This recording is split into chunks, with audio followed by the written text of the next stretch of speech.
And my reading of the law is first degree is premeditated. Second degree is intentional, not premeditated, but intentional. And then you get down to third degree murder, which doesn't have the intent, doesn't have the premeditation.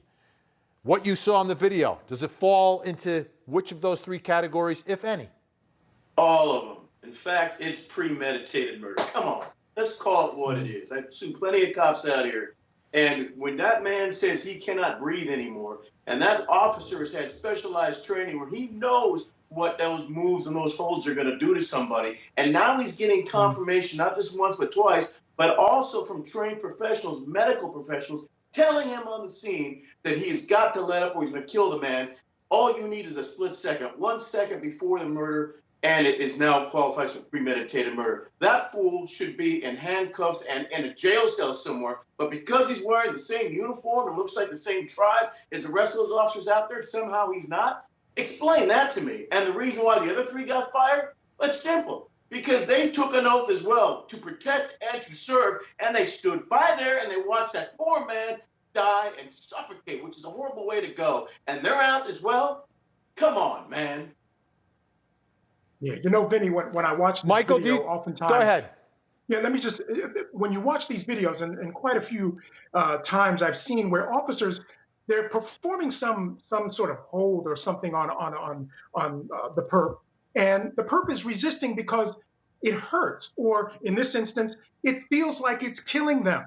And then the officers then turn around and use that fighting back against killing me as some sort of resisting arrest. It's this evil cycle, and it really has to stop. Angela, this of all these cases that we've been covering, unfortunately, right? Yeah. This one has created more outrage and has more of a universal reaction. I don't hear people coming out and anyone saying, well, you know, we have to know more about what happened just before, or we need to take a look at, you know, the training or the knee, or we have to wait for the autopsy. People are just coming out, including law enforcement, and saying there is no way this is acceptable. Yeah, I agree. I do see people having the same reaction. I think part of it is that it's part of it's the tape, and seeing someone be suffocated on tape for minutes, long 5, 6, 7 long minutes, and not understanding, you know, how can any reasonable human being do that to another human being? I also just think people have reached a point of tiredness. Every week, it seems like there's another tape coming out about a black man in particular being killed by somebody, often by the police, but by somebody, and people are fed up. It could just be also the times that we're living in now, where we're already people want the relationship with the police to change. There's no doubt about that. Yeah. Earlier tonight, my colleague Ashley Banfield had an opportunity to speak with George Floyd's cousin, Tara Brown. Let's take a listen.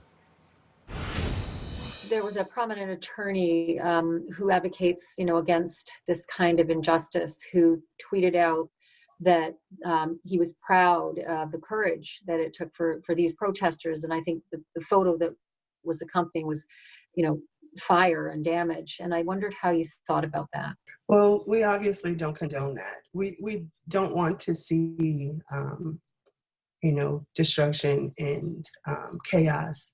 That's not going to get what we want. That's not going to get us to where we're trying to go.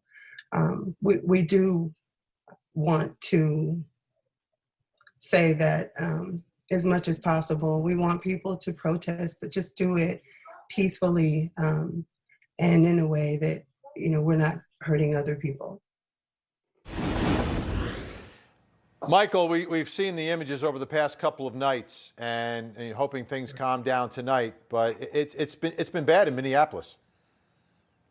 Yeah, it's been bad, Vinny. And again, I want to go back to what was said earlier about the fact that this might be a tipping point, Vinny, where people are just tired of seeing these types of things and monitoring social media, speaking with friends, speaking with colleagues. This particular one had a really emotional response from most people. And you're exactly right.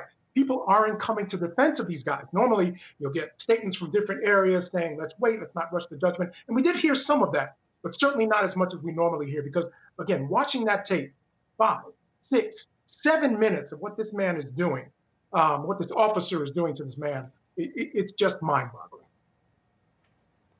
Joseph, with the protests and then the fires and the looting and everything else that's going on, what impact does that have overall? Because there's obviously a problem overall. Well, having lived in a city where this has happened not just once but twice before, both times as a result of ongoing police misconduct that seems to get no attention year after year, it has a huge effect. Clearly, it hurts the people living in that community. They're the ones who are actually suffering. And then what it also does is it gives certain advocates for a certain side the opportunity to say, oh, look, these folks are rioting in their own neighborhoods. Can you believe that? The police are justified in the way they behave because the folks are so angry. And it gives them an unfair advantage that something isn't necessarily true. And so Yeah. I just couldn't help but come back. And when you think of that and you see that rioting, I think of the words by the mayor, and I'll make this short, where he says, well, it's time now to do the hard work. Well, I'm sorry, Mr. Mayor. The time to do the hard work was before it got to this point, in doing proper screening of officers and personality profiles so that you're not hiring short-tempered, quick-fuse thugs to go out there and patrol your streets, so that it goes on and on and on. The hard work should have been done year after year. When they find out that this Derek Chauvin person had 18 complaints in his record book prior to this, that's when it was time to do the hard work. Now it's time to be accountable for what you weren't willing to do earlier, and it's time to get to that.